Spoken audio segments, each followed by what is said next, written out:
प्यारे दर्शकों नमस्कार। तारीख है आज 14 जून 2026, दिन रविवार, हिंदी तिथि ज्येष्ठ माह कृष्ण पक्ष चतुर्दशी।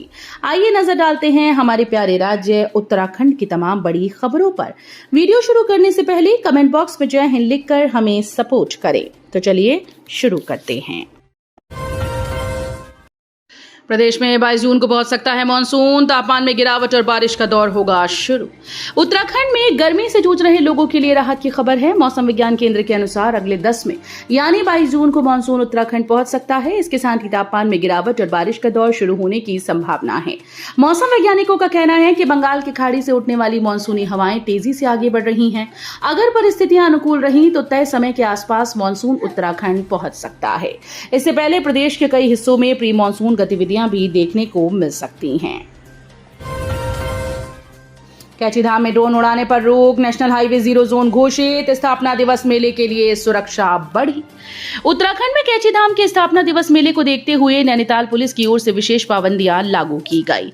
14 और 15 जून को धाम क्षेत्र में ड्रोन उड़ाने पर पाबंदी रहेगी। वहीं कैची भवाली रोड 0 जोन रहेगी, यानी इस सड़क पर निजी और यात्री वाहनों का संचालन नहीं होगा। केवल आपातकालीन सेवाओं से जुड़े वाहनों को ही इस मार्ग पर संचालन की अनुमति रहेगी। सांसद डिंपल ने अंकिता प्रकरण में सीएम धामी को लिखा पत्र, परिवार को जल्द न्याय दिलाने की कही बात। सांसद डिंपल यादव ने मुख्यमंत्री पुष्कर सिंह धामी को पत्र लिखा। इसमें अंकिता भंडारी हत्याकांड न्यायिक प्रक्रिया में तेजी लाते हुए परिवार को शीघ्र न्याय दिलाने की बात कही गई। पत्र में कहा गया कि अंकिता भंडारी की हत्या ने पूरे देश को झकझोर कर रख दिया है। घटना के समय देशवासियों को विश्वास दिलाया गया था कि दोषियों के विरुद्ध त्वरित और कठोर कार्रवाई होगी, पर घटना को काफी लंबा अरसा बीत जाने के बाद भी न्यायिक प्रक्रिया की धीमी गति को लेकर चिंता व्यक्त की जा रही है। नई बेड ब्रेकफास्ट नीति के विरोध में आई कांग्रेस, करण महारा बोले राज्य के हितों के खिलाफ। कांग्रेस के पूर्व अध्यक्ष करण महारा ने पर्यटन विभाग की ओर से लागू की गई बेड एंड ब्रेकफास्ट पंजीकरण व्यवस्था पर चिंता व्यक्त की। उन्होंने कहा कि यह नीति राज्य के मूल निवासियों, स्थानीय पर्यटन व्यवसाय और उत्तराखंड की सांस्कृतिक पहचान के लिए दीर्घकालिक खतरा उत्पन्न कर सकती है। महारा ने कहा कि उत्तराखंड में होम स्टे योजना का उद्देश्य स्थानीय परिवारों को पर्यटन से जोड़कर स्वरोजगार के अवसर उपलब्ध कराना था। होम स्टे की अवधारणा स्थानीय संस्कृति, पारंपरिक आतिथ्य और ग्रामीण अर्थव्यवस्था को मजबूत करने के लिए विकसित की गई थी। लेकिन वर्तमान बीएनबी नीति में ऐसे प्रावधान शामिल किए गए हैं जिनके तहत संपत्ति का मालिक स्वयं उस परिसर में निवास किए बगैर भी अधिकृत ऑपरेटर, मैनेजर या वाणिज्यिक सेवा प्रदाता के माध्यम से पर्यटन व्यवसाय संचालित कर सकता है। मनसा देवी मंदिर मामला, महिलाओं को स्पर्श कर आशीर्वाद देने वाले पुजारी मंदिर से हटाए जाएंगे। सोमवती अमावस्या और आगामी कांवड़ मेले से पहले अधिकारियों ने मनसा देवी मंदिर और पैदल मार्ग का निरीक्षण किया।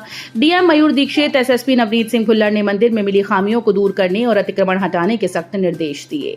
वहीं श्री महंत ने महिलाओं को स्पर्श करने वाले पुजारियों को मंदिर से बाहर करने की चेतावनी दी। पिछले वर्ष मनसा देवी पैदल मार्ग पर हुई भगदड़ की घटना को देखते हुए इस बार विशेष सतर्कता बरती जा रही है। डीएम और एसएसपी ने प्रशासनिक टीम के साथ मंदिर परिसर और पैदल मार्ग का निरीक्षण किया। ट्रेडिंग सर्टिफिकेट के नाम पर लिया खाता, 2 करोड़ से अधिक का किया संदिग्ध लेन देन। साइबर अपराधियों ने ट्रेडिंग और ऑनलाइन बिजनेस का झांसा देकर एक युवक से धोखाधड़ी की। ट्रेडिंग सर्टिफिकेट के नाम पर खाता लिया और उसमें 2 करोड़ 9 लाख का संदिग्ध लेन देन किया गया। न्यायालय के आदेश पर साइबर थाने में आरोपियों के खिलाफ प्राथमिकी दर्ज कर ली गई। मंदाकिनी विहार कंडोली निवासी लवी चौधरी ने न्यायालय में दायर प्रार्थना पत्र में आरोप लगाया कि उसकी मुलाकात सुधीर कुमार मलिक ने दया कृष्णचंद्र पनेरू से कराई थी। पनेरू ने बेबी केयर प्रोजेक्ट, खिलौनों और स्टॉक ट्रेडिंग का व्यवसाय कराने का भरोसा दिया और रेज रपे पर खाता खुलवाने के नाम पर उससे करीब 18,000 रुपए जमा करवाए। ऋषभ पंत ने किए आदि कैलाश के दर्शन, होम स्टे में बिताई रात, सुख सुविधाओं से रहे दूर। आदि कैलाश यात्रा केवल आम श्रद्धालु और साहसी ट्रैकर्स तक ही सीमित नहीं रह गई, बल्कि देश की जानी मानी हस्तियां और स्टार खिलाड़ी भी बाबा भोलेनाथ के दर्शनों के लिए सीमांत क्षेत्र का रुख करने लगे हैं। भारतीय क्रिकेट टीम के स्टार विकेटकीपर बल्लेबाज ऋषभ पंत ने चीन सीमा के करीब जोली कोंग पहुंचकर आदि कैलाश के दर्शन किए। उन्होंने पंचाचूली का भी दीदार किया। SIR BLO न आए तो आप घर बैठे कर सकते हैं गणना प्रपत्र। आयोग ने दिए हैं ये 2 विकल्प। चुनाव आयोग के विशेष गहन पुनरीक्षण के लिए आप घर बैठे भी अपनी प्रक्रिया पूरी कर सकते हैं। इसके लिए चुनाव आयोग ने वेबसाइट पर 2 विकल्प दिए हैं। आयोग की वेबसाइट पर दोनों विकल्प मौजूद हैं। पहला विकल्प ECI नेट मोबाइल ऐप का है, जिसके QR कोड वेबसाइट के होम पेज पर सबसे ऊपर दिए हैं। आप इन्हें डाउनलोड करके अपने मोबाइल से SIR का गणना प्रपत्र आसानी से भर सकते हैं। अगस्त्यमुनि में हादसा, पूजा अनुष्ठान करने आया युवक नदी में बहा, सर्च अभियान जारी। अगस्त्यमुनि महाविद्यालय के समीप एक दर्दनाक हादसा पेश आया। बनियाड़ी गांव निवासी युवक नीरज नेगी नदी के तेज बहाव में बह गया। जानकारी के अनुसार नीरज नेगी नदी किनारे पूजा अनुष्ठान के लिए पहुंचे थे। इस दौरान वो स्नान करने के लिए नदी में उतरे, लेकिन पिछले 2-3 दिनों से क्षेत्र में हो रही लगातार बारिश के चलते नदी का जलस्तर और प्रवाह अत्यधिक तेज था, जिसकी चपेट में आकर वो बह गए। तुंगनाथ और चंद्रशिला में पुलिस को अचानक करनी पड़ी एडवाइजरी जारी। श्रद्धालु कर रहे थे दर्शन। तृतीय केदार तुंगनाथ धाम में दर्शन के लिए उमड़ रही श्रद्धालुओं की भारी भीड़ को देखते हुए पुलिस ने सुरक्षा व्यवस्था और सुगम दर्शन के लिए विशेष गाइडलाइन जारी की। पुलिस प्रशासन ने सभी श्रद्धालुओं से अपील की है कि वे मंदिर परिसर में केवल पंक्तिबद्ध होकर ही दर्शन करें। साथ ही दर्शन करने के तुरंत बाद सुरक्षित रूप से अपने अपने गंतव्य के लिए रवाना हो जाएं, ताकि परिसर में अनावश्यक भीड़ न हो। यमुनोत्री तक बनेगा डबल लेन हाईवे, इन इलाकों में ली जाएगी जमीन। 4 धाम यात्रा में आसानी होगी। आने वाले समय में 4 धाम की यात्रा आसान होने वाली है। यमुनोत्री धाम को जोड़ने वाला हरबटपुर बड़कोट राष्ट्रीय राजमार्ग डबल लेन बनेगा।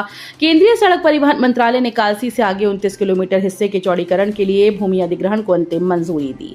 कालसी के पास से इस हाईवे के 11वें किलोमीटर से 40 किलोमीटर तक के हिस्से को पहले चरण में डबल लेन किया जाना है। इसके लिए 6.473 हेक्टेयर भूमि चिन्हित की गई। केंद्र की अधिसूचना के बाद ये भूमि पूरी तरह से सरकार के अधीन हो गई।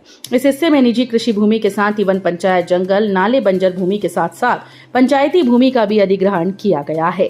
यमुनोत्री तक हाईवे के चौड़ीकरण का सीधा लाभ 4 धाम यात्रा को मिलेगा। अगस्त्यमुनि हाईवे पर भीषण हादसा, बुलेट और स्कूटी के टकराते ही उड़े परखच्चे, घायलों को कराया गया भर्ती।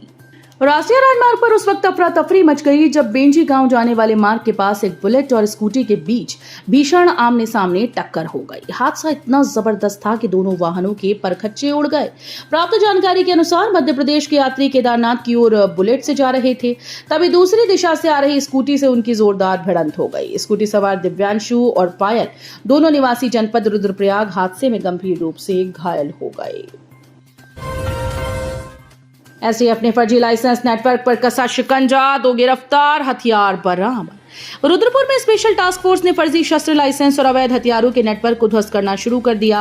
रुद्रपुर और सितारगंज में दबिश देकर STF ने रेस्टोरेंट संचालक समेत 2 और अभियुक्तों को गिरफ्तार किया।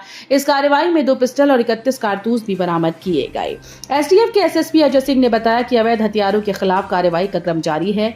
बाहरी राज्यों से आए शस्त्र लाइसेंसों की वैधता जांच हो रही है। उन्होंने बताया कि जांच के बाद 4 जून को काशीपुर कोतवाली में एक FIR दर्ज की गई थी। इस विवेचना के क्रम में STF ने इंस्पेक्टर MP सिंह के नेतृत्व में सितारगंज, रुद्रपुर में दबिश दी। मजदूरी करने वाले पिता का सपना हुआ चकनाचूर, 9 साल की दिव्यांग बच्ची की स्कूल मौत, जानिए पूरा मामला। रामनगर के बसई स्थित GSR इंदू इंटर कॉलेज में पढ़ने वाली एक 9 साल की बच्ची की अचानक से तबीयत खराब हो गई।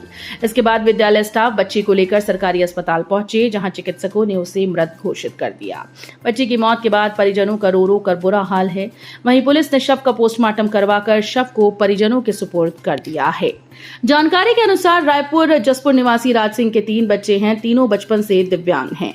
पिता ने तीनों बच्चों की सेहत और पढ़ाई को देखते हुए तीनों को बसई स्थित GSR इंदू इंटर कॉलेज में 1 जून प्रवेश कराया था और वो खुद भी बसई स्थित एक राइस मिल में नौकरी कर रहे थे।